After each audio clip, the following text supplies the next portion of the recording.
दरियाए फ़रात के किनारे कदीम तरीन गार दरियाफ्त। बिस्मिल्लाहिर्रहमानिर्रहीम। अस्सलामु अलैकुम रहमतुल्लाहि व बरकातुहू। यकीनन तमाम तारीफ़ें अल्लाह के लिए हैं। हम उसकी तारीफ़ बयान करते हैं, उसी से मदद के तलबगार हैं। मैं गवाही देता हूँ कि अल्लाह के सिवा कोई भी माबूद बरहक नहीं।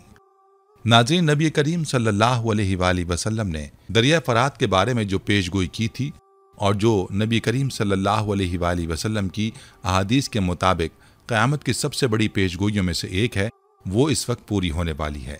और इस सिलसिले में माहिरीन भी ऐसी वार्निंग्स दे रहे हैं। ये पेशगोई इतनी बड़ी है कि इसके नतीजे में होने वाला हादसा इस कदर शदीद और भयानक होगा कि हदीस नबवी सल्लल्लाहु अलैहि वसल्लम के अल्फाज में इस झगड़े में 100 में से 99 लोग मारे जाएंगे और सिर्फ एक बचेगा, यानी 99% मुतहर्रिक ग्रोह में से सिर्फ 1% बचेंगे। आज की इस वीडियो में हम बात करेंगे कि ये पेशगोई क्या है और इसके बारे में माहिरीन और साइंसदानों का क्या कहना है। दरिया फ़रात के खुश्क होते ही खौफनाक चीज़ें दरियाफ्त हो रही हैं।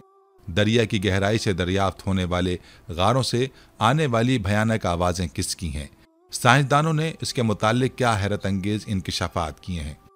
इस सब के साथ साथ आपको दरिया फ़रात की मज़ीद अहमियत और तारीख़ भी बताएंगे, जिससे आप अंदाज़ा लगा सकते हैं कि किस तरह दुनिया उस आखिरी जंग की तरफ बढ़ती चली जा रही है जिसका तज़किरा अहादीस मुबारका में भी मौजूद है।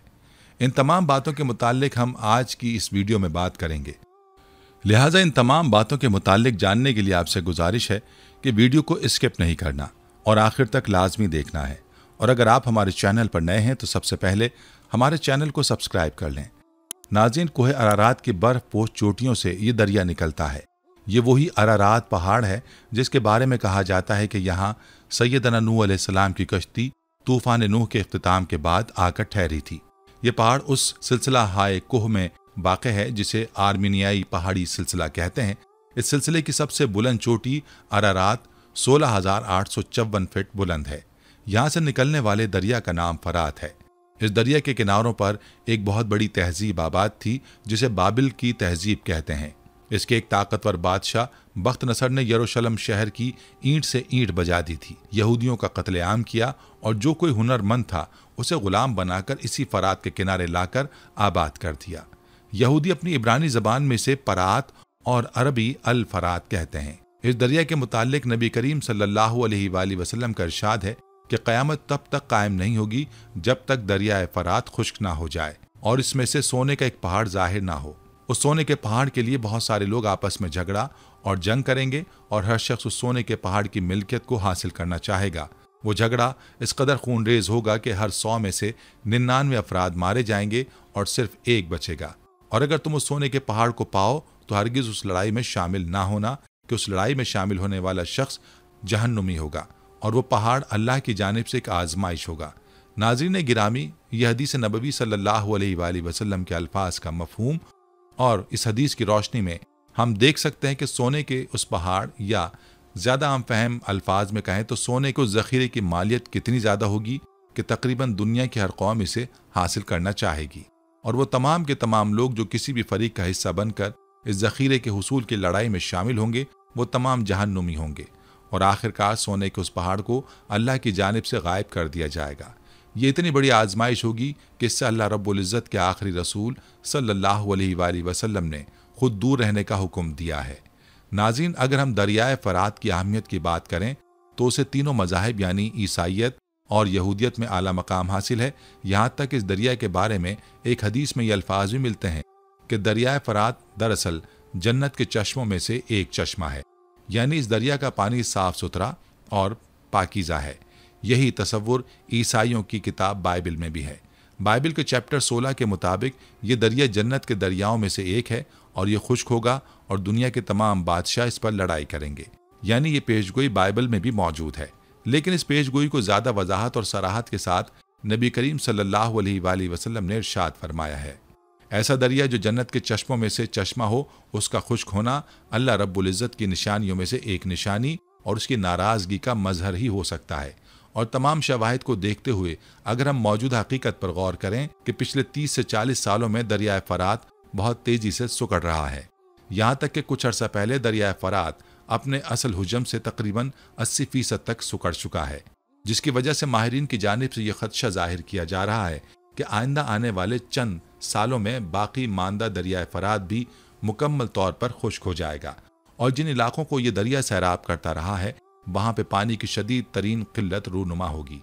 दोस्तों, अगर हम बात करें सोने के उस जखीरे की जो दरियाए फरात के खुश्क होने पर जाहिर होगा, तो इसका मामला भी इत्तफाकी तौर पर माहिरीन के हाथों में ही हल हुआ है।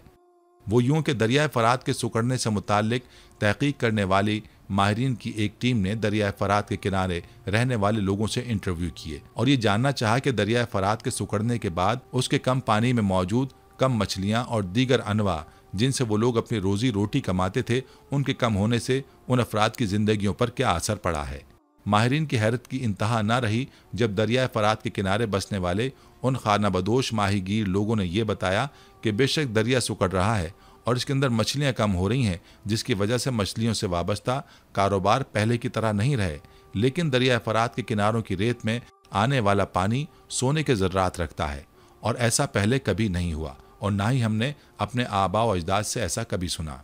उन माहीगीरों के मुताबिक जब उन्होंने दरियाए फरात के पानी में मिली हुई रेत को छाना तो उसमें से सोने के छोटे छोटे ज़र्रात मिले।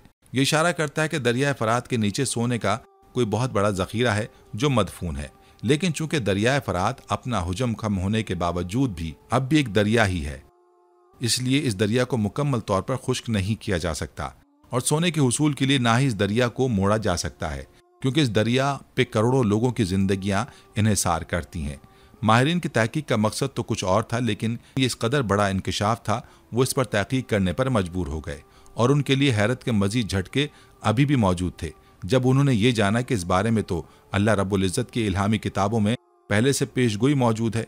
यहाँ तक कि नबी करीम सल्लल्लाहु अलैहि वसल्लम ने न सिर्फ सोने के ज़ख़ीरे की पेशगोई की है, बल्कि इसके नतीजे में पैदा होने वाले उस अजीम फसाद के बारे में भी बताया है जो सोने के उस ज़ख़ीरे पर कब्जे के लिए बर्पा होगा।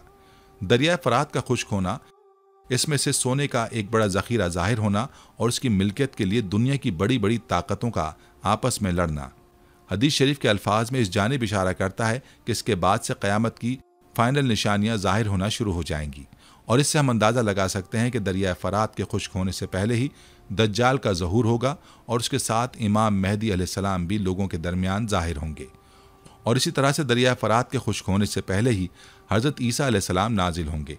अलबत्ता ये तमाम के तमाम फ़िलहाल महज अंदाज़े हैं और इसके बारे में हतमी तौर पर कुछ भी नहीं कहा जा सकता। ये तय है कि दरिया फ़रात का खुश्क होना एक बहुत बड़ी अलामत होगी और हदीस के अल्फाज के मुताबिक इस फसाद अजीम के बाद दुनिया में क़यामत की फ़ाइनल वार्निंग्स और निशानियाँ, जिनमें बड़े बड़े तूफ़ान और उस हवा का जिक्र है जो तमाम के तमाम मौमिन लोगों को अल्लाह रब्बुल इज़्ज़त के हुजूर भेज देगी, यानी तमाम के तमाम मौमिन लोग उस हवा और धुएं से फौत हो जाएंगे, जबकि दुनिया में सिर्फ काफिर मौजूद रह जाएंगे जिन पर क़यामत वाक़ई होगी। नाज़रीन, साइंसी हवालों से माहिरीन ने जब कुछ अर्सा पहले इस हवाले से तहकीक की तो उन्होंने ये जाना कि दरिया फ़रात के खुश्क होने में अभी भी 10 से 15 साल या एक तहकीक के मुताबिक 20 से 25 साल मौजूद हैं और दरिया फ़रात के खुश्क होने के बाद भी चूँकि दरिया का डेल्टा एक दलदली ज़मीन की तरह से होगा तो उसमें मज़ीद तहकीक करना काफ़ी मुश्किल होगा, लेकिन अल्लाह रब्बुल इज़्ज़त की कुदरत से कुछ बाइद नहीं, क्योंकि जिस तरह से दरिया फ़रात के पानी में सोने के मिले हुए ज़र्रात लोग ढूंढ रहे हैं, इससे साफ जाहिर है कि वो वक्त ज़्यादा दूर नहीं जब दरिया फ़रात मुकम्मल तौर पर खुश्क हो जाएगा और क़यामत के वक़ूअ की निशानियाँ पूरी होना शुरू हो जाएंगी। इस हवाले से ये भी बहुत ज़रूरी है कि हम अल्लाह रब्बुल इज़्ज़त के अहकामात पर अमल करें और नबी करीम सल्लल्लाहु अलैहि वसल्लम के फरमान के मुताबिक अगर हमारी ज़िंदगियों में दरिया फ़रात से सोने का ज़ख़ीरा ज़ाहिर होता है तो ऐसी किसी भी लड़ाई का हिस्सा ना बने, क्योंकि इस बारे में नबी करीम सल्लल्लाहु अलैहि वसल्लम की वाज़े अल्फाज में वार्निंग मौजूद है कि ऐसी किसी लड़ाई का हिस्सा ना बना जाए, क्योंकि इस लड़ाई में हिस्सा लेने वाला हर शख्स जहन्नुमी होगा। नाज़रीन गिरामी, साल 2023 में दरिया फ़रात सबसे ज़्यादा गूगल किया जाने वाला दरिया है और अभी तक इस दरिया से मुताल्लिक ऐसी खबरों का सिलसिला जारी है जिसने माहिरीन को बहुत कुछ सोचने पर मजबूर कर दिया है। हाल ही में साइंसदानों ने इस दरिया के बारे में कुछ ऐसी चीज़ें दरियाफ्त की हैं जिनके बारे में सुनकर आप हैरान रह जाएंगे, क्योंकि ये वो बातें हैं जो इस बात का सबूत हैं कि यकीनन दरिया फ़रात में आज तब्दीलियों की वजह से दुनिया में कुछ अनहोना होने जा रहा है। 1700 मील के रकबे पर फैला हुआ दरिया फ़रात दुनिया का मजबूत और तेज़ तरीन बहने वाला दरिया माना जाता है। कोई सोच भी नहीं सकता कि ये कभी खुश्क होगा। लेकिन हैरत की बात यह है कि अल्लाह और उसके रसूल सल्लल्लाहु अलैहि वसल्लम ने आज से 1400 साल पहले ये पेशगोई कर दी थी कि क़यामत के करीब ये दरिया खुश्क हो जाएगा। आज हम देखते हैं कि हू बहू वैसा ही हो रहा है जैसा कि अहादीस में बयान हुआ है। पिछले 3 से 4 सालों में दरियाए फ़रात गैर यकीनी हद तक तेज़ी से खुश्क हो रहा है, जिसने साइंसदानों को हैरान करके रख दिया है। क्योंकि मसला सिर्फ इस अजीम दरिया के खुश्क होने तक महदूद नहीं है।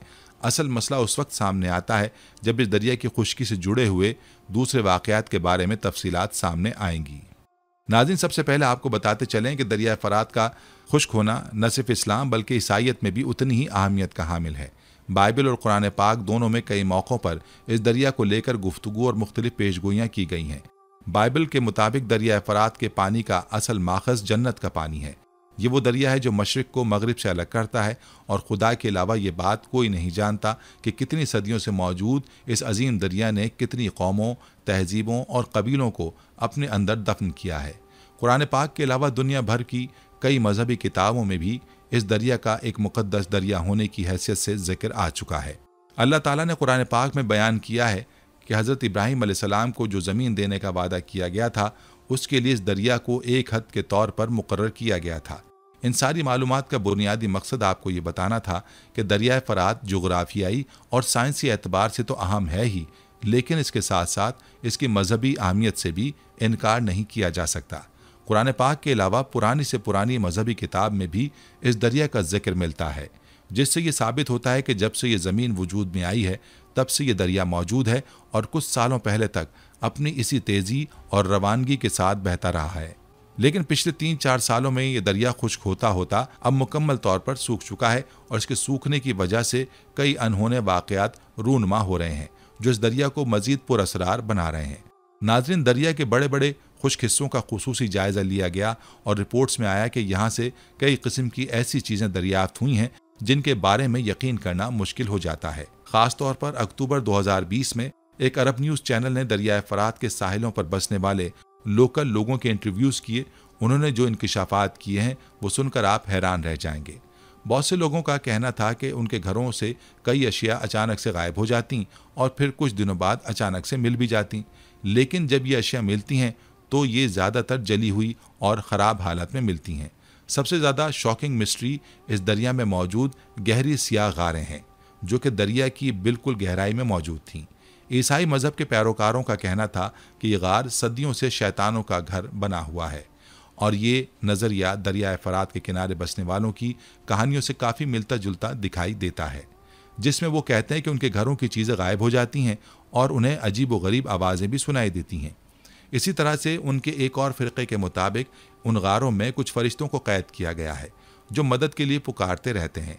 नाजरीन, फ़रिश्तों के वजूद पर ईमान लाना हमारे दीन का हिस्सा है, लेकिन बहैसियत मुसलमान हमारे इस नज़रिए को लेकर कोई अक़ीदा या यकीन नहीं है कि इन गारों में शैतान बसते हैं या फ़रिश्तों को क़ैद किया गया है, क्योंकि ऐसी कोई बात कुरान और हदीस से साबित नहीं है। अलबत्ता दरिया की खुश्की को क़ुर्ब क़यामत की एक निशानी ज़रूर बताया गया है जिस पर हम मुसलमान ईमान रखते हैं।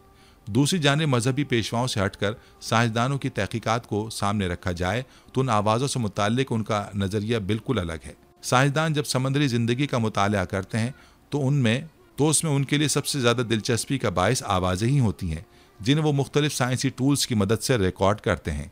साइंसदान व्हेल और डॉल्फिन जैसी समंदरी मखलूक की गुफ्तगू पर नज़र रखने के लिए हाइड्रोफोन्स नामी आलात इस्तेमाल करते हैं। हाइड्रोफोन्स की मदद से जानवरों की ज़िंदगी और उनके माहौल को समझा जाता है। ज़मीन की हरकत की आवाज़ सुनने के लिए एक और टूल जियोफोन इस्तेमाल किया जाता है। यह आलात नाकाबिले यकीन हद तक हसास हैं और ज़मीन के नीचे की हल्की से हल्की हरकत की आवाज़ भी रिकॉर्ड कर सकते हैं। हाइड्रोफोन, जियोफोन्स और जीपीआर का इस्तेमाल करते हुए साइंसदान बहुत हद तक ये पता लगा लेते हैं कि समंदर की गहराई या ज़मीन के नीचे क्या हो रहा है। समंदर के अंदर इस्तेमाल होने वाला हर साइंसी आला एक मुख्तलिफ किस्म का डेटा रिकॉर्ड करता है और एक साथ मिलकर सारे टूल्स समंदरी दुनिया का मुकम्मल मैकेनिज्म समझने में मदद देते हैं। ये और बात है कि इन आलात से हासिल होने वाले डेटा की तशरीह करना हमेशा इतना सीधा नहीं होता जो सारी मालूमात इकट्ठी होती हैं। इन्हें समझने के लिए भी साइंसदानों के अलावा मुख्तलिफ शोबों जैसा कि अर्जियात आसार कदीमा और यहाँ तक कि सकाफती उलूम के माहिरीन की ज़रूरत भी होती है ताकि वो उस मखसूस जगह की सारी हिस्ट्री को सामने रखते हुए किसी नतीजे पर पहुँच सकें। और नाजरीन, यही वजह है कि दरियाए फरात से रिकॉर्ड की जाने वाली आवाज़ों के मुतालिक फ़िलहाल यकीन से तो कुछ भी नहीं कहा जा सकता। साइंसदानों का कहना है कि ये आवाज़ें बहुत मुख्तलिफ नौइयत की हैं। ये आलात उन आवाज़ों को रिकॉर्ड करने के लिए इस्तेमाल किए गए, वो भी इतने जदीद नहीं कि समंदर की गहराई में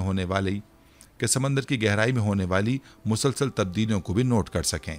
और दरिया फरात ऐसा दरिया है जिसमें मुसलसल तब्दीलियां हो रही हैं। कुछ आवाज़ों की फ्रीक्वेंसी ऐसी होती हैं जिन्हें साइंसदान सुन नहीं सकते या उनके आलात दुरुस्त तरीके से रिकॉर्ड नहीं कर सकते। इसलिए बाज़ औक़ात आवाज़ रिकॉर्ड भी हो जाए फिर भी उसे समझना मुश्किल हो जाता है कि ये किस चीज़ की आवाज़ है, ये क्या जाहिर कर रही है। यही वजह है कि दरियाए फरात से आने वाली आवाज़ें बहुत गैर मामूली हैं। एक तो ये कि बहुत बड़ा दरिया है जो कि बड़े पेचीदा किस्म के रास्तों और जानदार कुदरती माहौल पर मुश्तमिल हैं। ऊपर से वक्त के साथ साथ इस दरिया का एक बहुत बड़ा हिस्सा खुश्क हो चुका है। इसमें कई तब्दीलियां रोज़ नोट की जाती हैं, लेकिन साइंसी तहकीक के लिए ज़रूरी है कि चीज़ें किसी हद तक मुस्तकिल हों। लिहाजा अब जबकि साइंस अभी तक दरियाए फरात के मुख्तलिफ हिस्सों, ख़ास तौर पर गहरी खाइयों और गारों से आने वाली अजीब व गरीब आवाज़ों को समझने में फ़िलहाल नाकाम हो रही है, तो मजहबी पैरोकारों के लिए ये ज़्यादा आसान हो गया है कि वो लोगों को इस बात का यकीन दिला दें कि इन गारों में शैतान आबाद है और ये आवाज़ें उन शैतानों की क़ैद में फंसे कुछ फरिश्तों की हैं। नाज़रीन, ईसाई मज़हब का ये नज़रिया मुसलमानों के नज़रिए से बिल्कुल अलग है। बहैसियत मुसलमान हमारा इस बात पर ईमान है कि इस दुनिया में ऐसी कोई ताकत नहीं जो अल्लाह की मर्ज़ी के बगैर किसी को कैद कर सके। रही बात उन खौफनाक आवाज़ों की, तो यकीनन आज या कल साइंसदान इस बात का खोज लगा ही लेंगे। तब तक एक मुसलमान होने के नाते हमारा फोकस ये होना चाहिए कि दरियाए फरात की खुश्की से हम क्या सबक लेते हैं। क्या इस पेशगोई का पूरा होना हमारे लिए एक याद दहानी नहीं है कि इस दुनिया को एक दिन ख़त्म होना है और हमें अगली दुनिया की तैयारी रखनी चाहिए।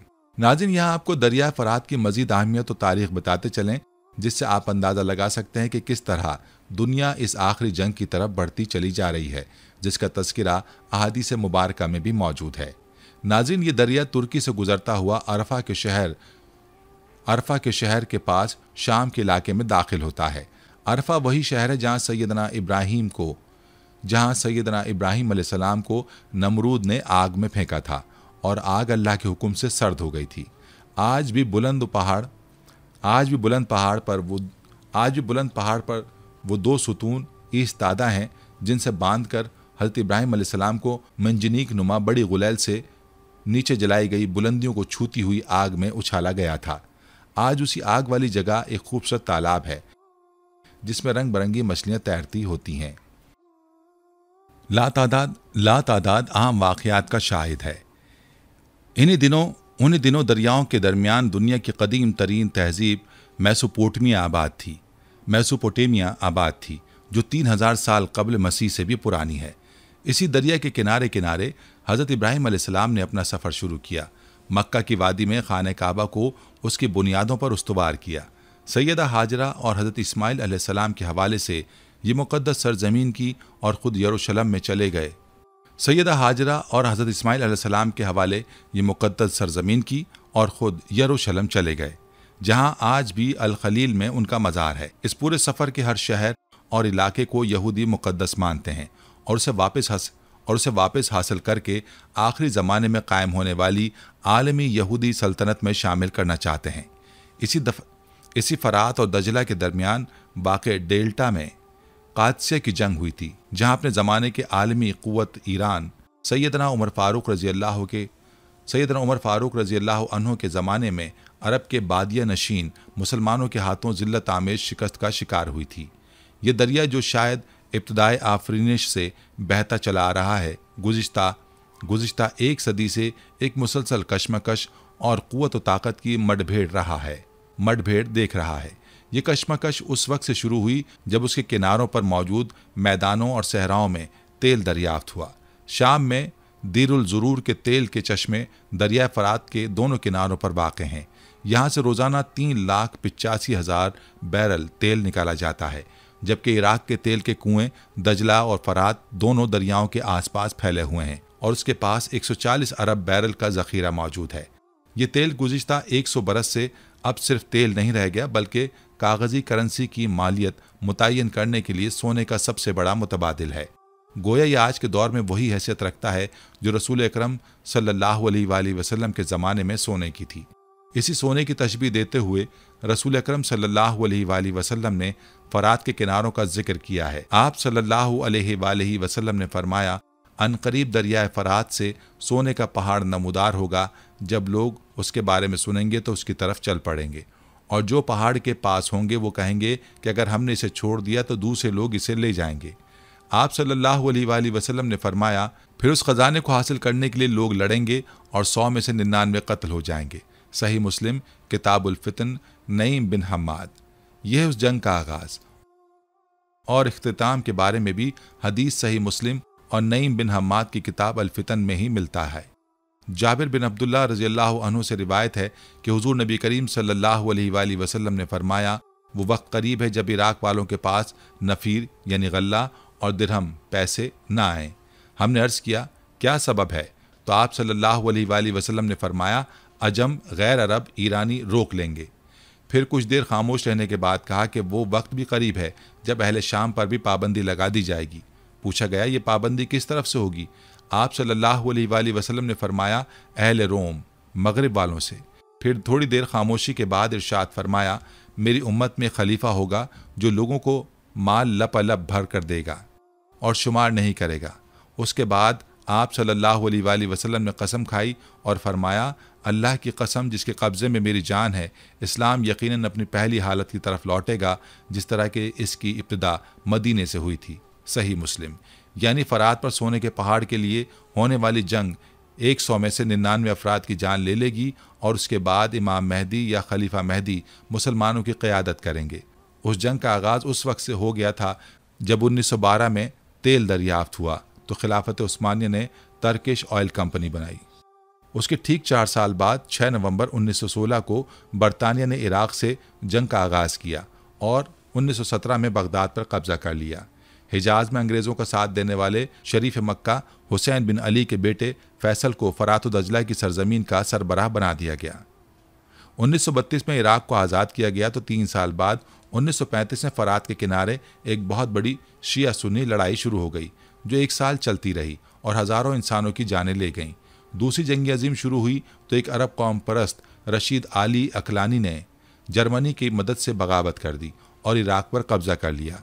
इसी वजह से बरतानिया ने इराक पर हमला किया। इस खूनरेज मार्के में बरतानिया ने फतह हासिल की, लेकिन फिर तकरीबन 7 साल यानी 26 अक्टूबर 1947 तक बरतानवी फ़ौजें इराक में रहीं।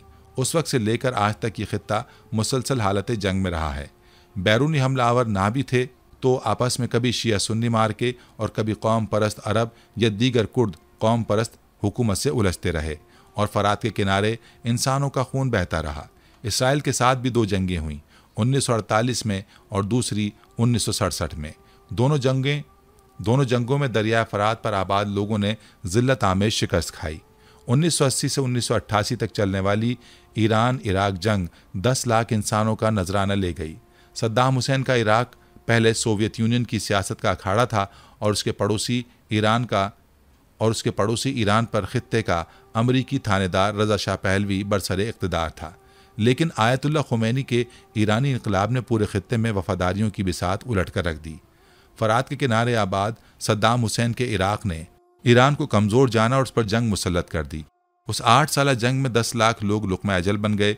जंग खत्म हो गई। सिर्फ 3 साल अमन से गुजरे थे कि अमेरिका ने इराक पर हमला कर दिया। इससे पहले सद्दाम हुसैन को उकसाया गया कि कुवैत पर कब्जा करो और फिर फरवरी 1991 में इराक की ईंट से ईंट बजा दी गई। जंग में शिकस्त के बाद वहाँ की शिया और कुर्द आबादी को सद्दाम के खिलाफ बगावत पर उकसाया गया। बदतरीन लड़ाई हुई जिसमें कीमियाई हथियार तक इस्तेमाल किए गए।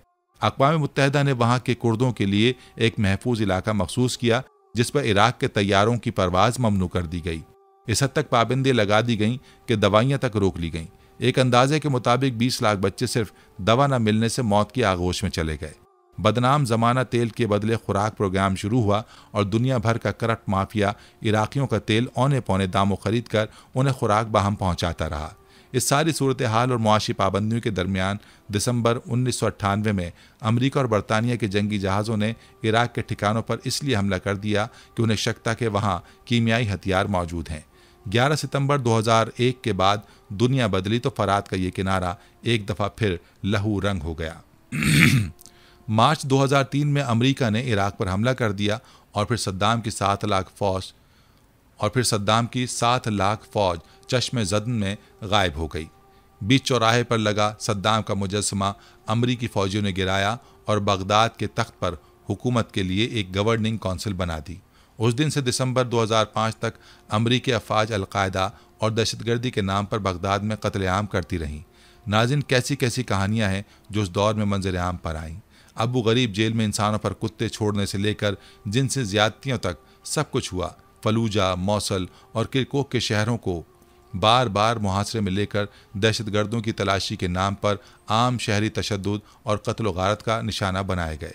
जून 2006 में अमरीकियों के हाथों अबू मुसब ज़रक़ावी की शहादत के बाद मामला थोड़े ठंडे हुए, लेकिन फिर शदीद किस्म की शिया सुन्नी जंग का आगाज़ हो गया। समारा के इलाके में खुदकुश बम्बार के हाथों लातादाद शिया ज़ायरीन जहाँ भाग हुए तो मामला मज़ीद गंभीर हो गया। अगस्त 2007 में कुर्द और शिया लीडरान वज़ीर आज़म नूरुल मालिकी के हक़ में इकट्ठे हो गए, लेकिन ये किसी सुन्नी लीडर को साथ ना मिला सके। खलीज बढ़ती गई। यही वो दौर था जब इराक में ब्लैक वाटर की मौजूदगी का पता चला, जिसने अजराह आम लोगों पर फायर खोलकर 17 लोगों को लुक़मा अजल बना दिया था। नवंबर 2008 में अमरीकी अफवाज ने हुकूमत से मुआहदा किया कि अमरीकी फ़ौज 2011 में इराक से निकल जाएगी। दिसंबर 2011 में अमरीकी फ़ौज वहाँ से निकली तो सितंबर 2013 में सुन्नी इलाकों में बगावत शुरू हो गई। उस एक साल में 7157 शहरी धमाकों में हलाक हुए। फलूजा और रमादी के इलाके मैदान जंग बन गए।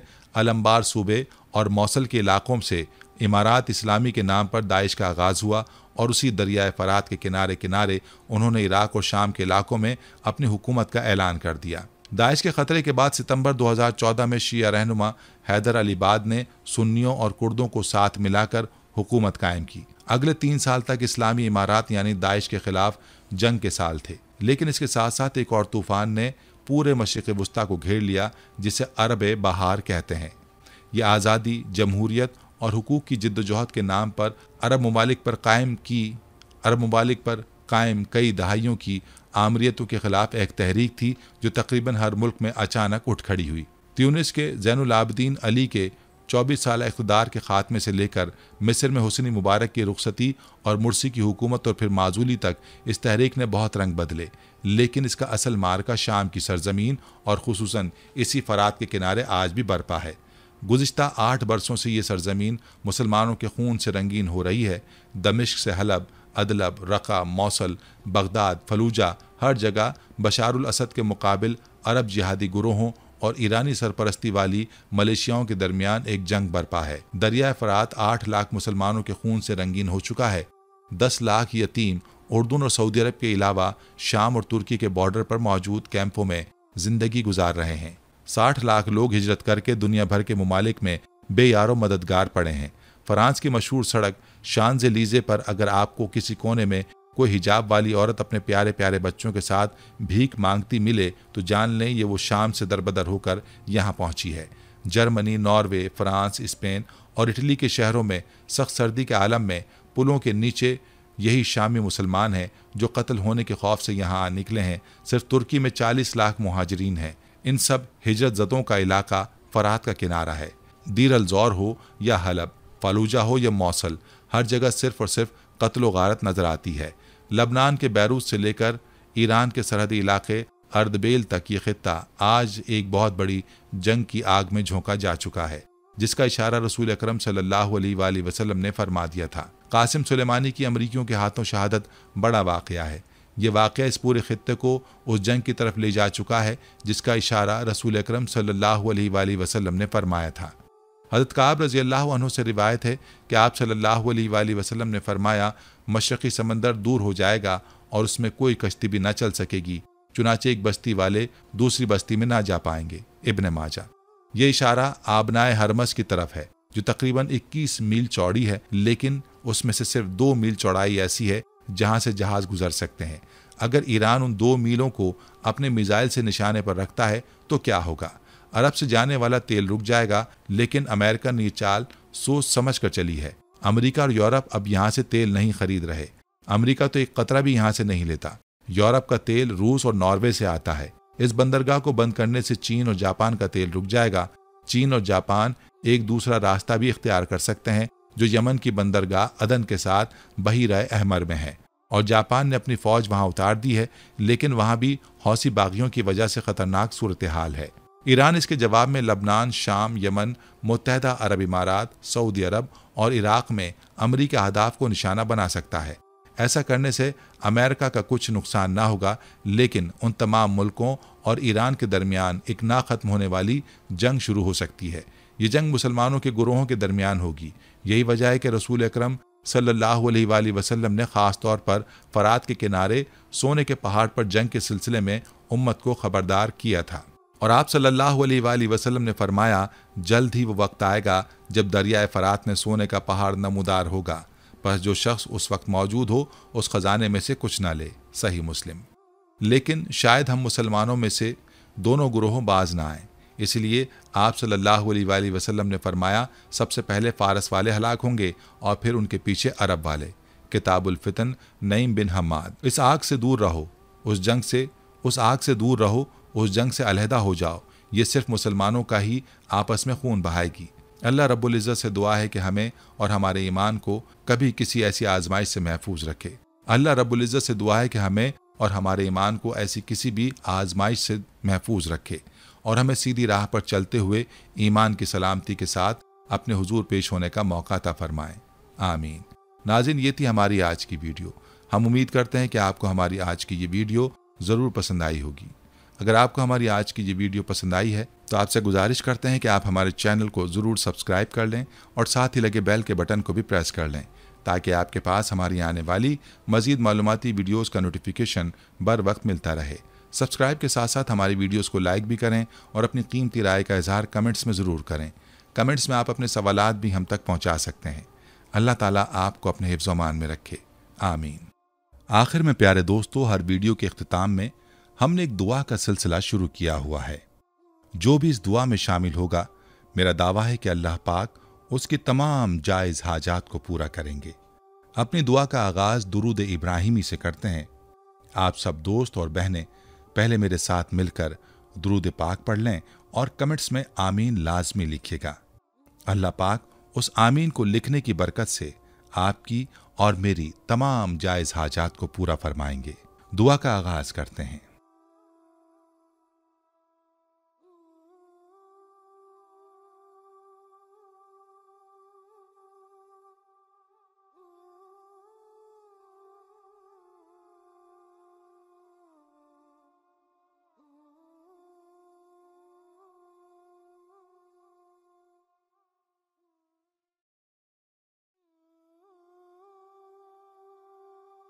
बिस्मिल्लाहिर्रहमानिर्रहीम।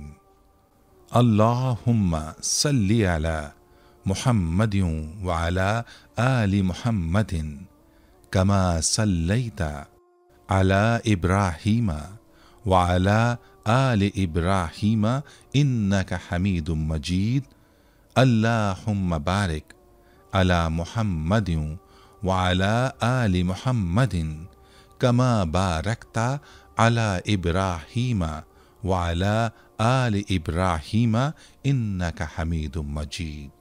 तमाम हम्द व सना रब्बे ज़ुल जलाल के लिए हैं, जिसकी रहमत से नाउमीदी नहीं, जिसकी नेमतों से दामन खाली नहीं, जिसकी मग़फ़िरत से मायूसी नहीं और जिसकी रहमतों का फैज़ान कभी नहीं रुकता। ऐ अल्लाह पाक, तू पाक है, तेरा शुक्र अदा करते हैं इस इकरार के साथ कि तेरे सिवा कोई माबूद नहीं, तू सबसे बड़ा है, तेरा कोई शरीक नहीं और ना ही कोई हमसर है।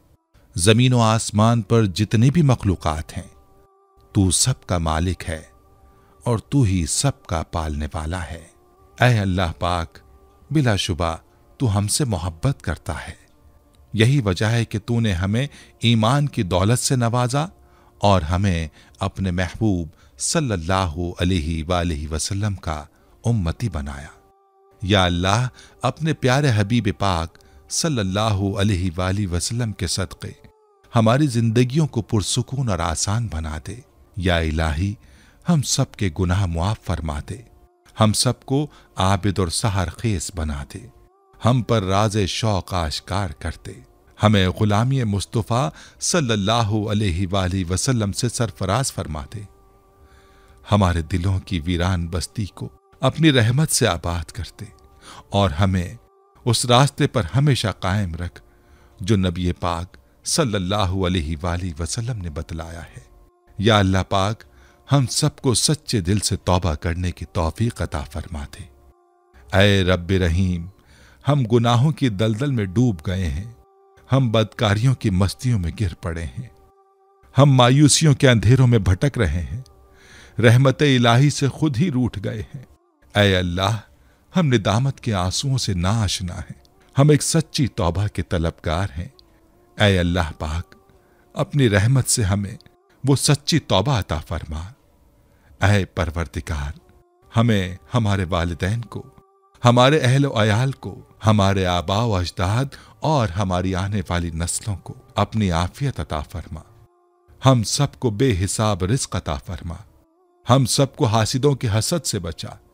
दोनों जहानों के मालिक, जब हम थक जाएं तो हमें आराम पहुंचाना, जब मुश्किलें भर जाएं तो आसानी बन जाना, जब हम कमजोर पड़ जाएं तो हमारी ताकत बन जाना, जब हम दुख और तकलीफ में हों तो हमारा मरहम बन जाना, जब हम मायूस हो जाएं तो हमारा भरोसा और यकीन बन जाना, जब हम भूख से निढाल हो जाएं तो तेरी याद ही हमारी गिज़ा बन जाए, जब हर तरफ बेचैनियां भर जाएं तो ऐ पाक परवरदिगार हमारा सुकून बन जाना, जब हमारे अंदर मायूसी का अंधेरा भरने लगे तो उम्मीद की रोशनी बन जाना, जब हर चीज हमारे लिए नामुमकिन हो जाए तो हर चीज को अपने खास फजलो करम से मुमकिन बना देना।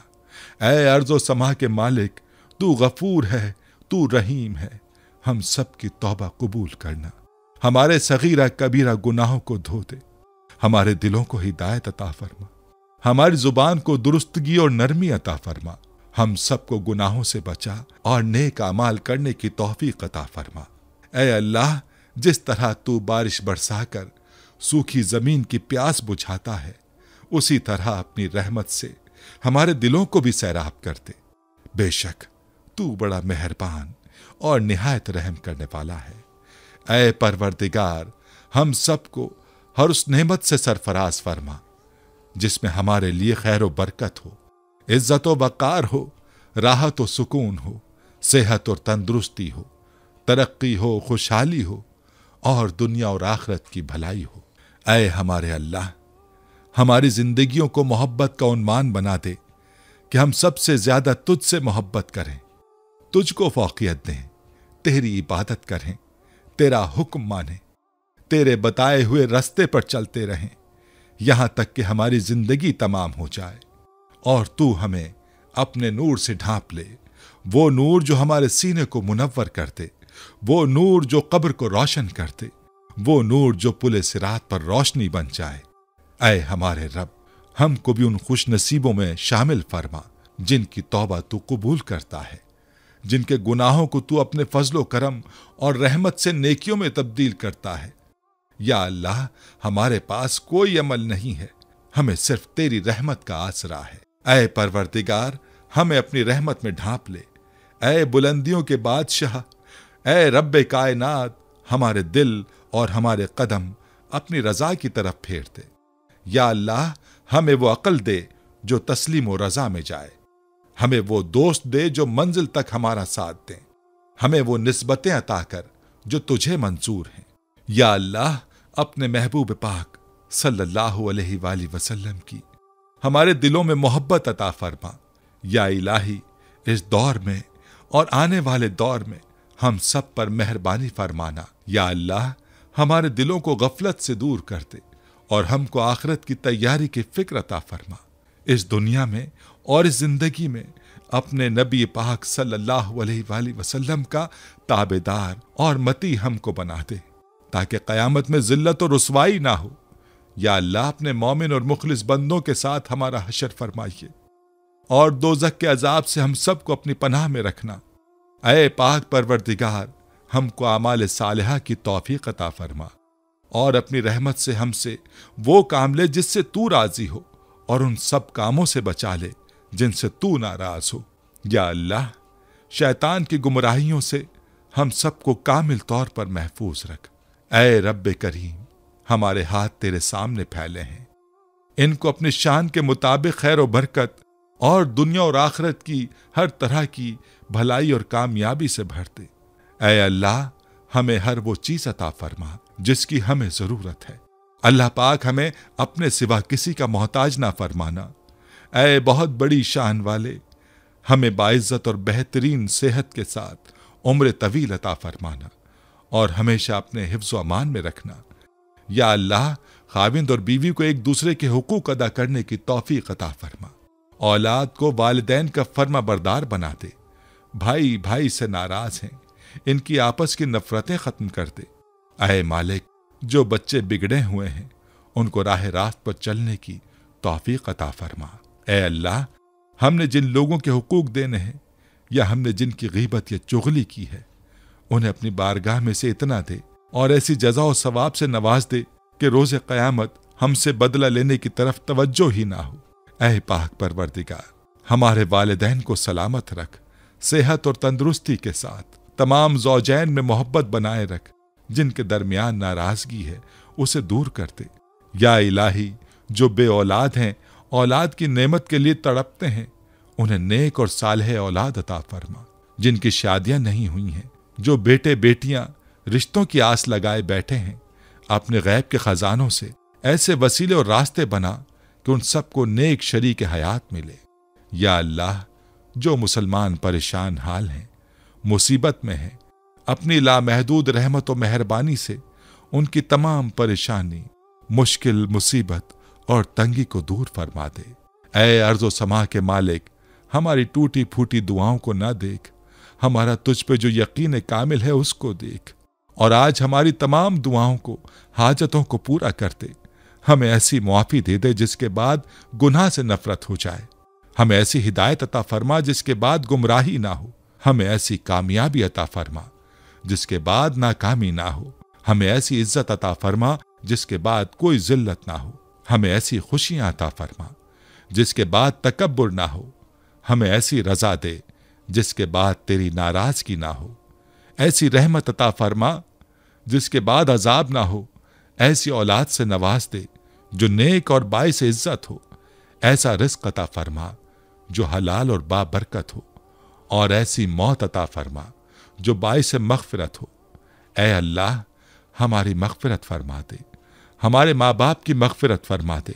ऐ अल्लाह, जिन्होंने हमें बड़ी मेहनतों से पाला पोसा, हमारे लिए तकलीफ़ें उठाईं, खुद भूखे रहकर हमें खिलाया, तकलीफ़ में रहकर हमें आराम पहुँचाने की कोशिश की। ऐ अल्लाह, हमारी रोज़ी के हुसूल के लिए जिद्दोजहद और कोशिश करते रहे। ऐ अल्लाह, हमारी तरबियत के लिए जो कुछ उनसे हो सका, ऐ अल्लाह, उन्होंने हमारे लिए किया।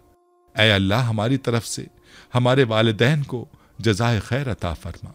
ऐ अल्लाह, जिन असातिज़ा के ज़रिए से तेरा कलाम पाक हम तक पहुँचा है, ऐ अल्लाह, तेरे दीन का इल्म हम तक पहुँचा है, ऐ अल्लाह, उन तमाम लोगों की कब्रों को नूर से भर दे। ऐ अल्लाह, उनकी मग़फ़िरत फरमा, उनके दरजात को बुलंद फरमा। ऐ अल्लाह, अज़ाब क़ब्र से उनकी हिफाजत फरमा। ऐ अल्लाह, अपने महबूब और मकबूल बंदों में शामिल फरमा। ऐ अल्लाह, हमारी तरफ से उन्हें बेहतरीन जज़ा अता फरमा, उनकी नेकियों को कबूल फरमा, उनकी ख़ताओं से दरगुजर फरमा, उनकी सय्यात को हसनात से मुबद्दल फरमा। ऐ अल्लाह, तुझे तेरे नबी का वास्ता, जिन्होंने हमारे लिए बड़ी कुर्बानियां दी, हमारे लिए बहुत तड़पे, हमारे लिए तुझसे बहुत कुछ मांगा। ऐ अल्लाह, क़यामत तक आने वाली इंसानियत को कुरान की दौलत अता की, इल्म की दौलत से सरफराज फरमाया, सारी इंसानियत की सही रहबरी के लिए सारी जिंदगी के उसूल और निज़ाम को तरतीब दिया। ऐ अल्लाह, अपने महबूब की कुर्बानियों को कबूल फरमा और अपनी उम्मत की तरफ से, ऐ अल्लाह, अपने बंदों की तरफ से अपने नबी को बेहतरीन जज़ाए खैर अता फरमा। आमीन या रब्बुल आलमीन।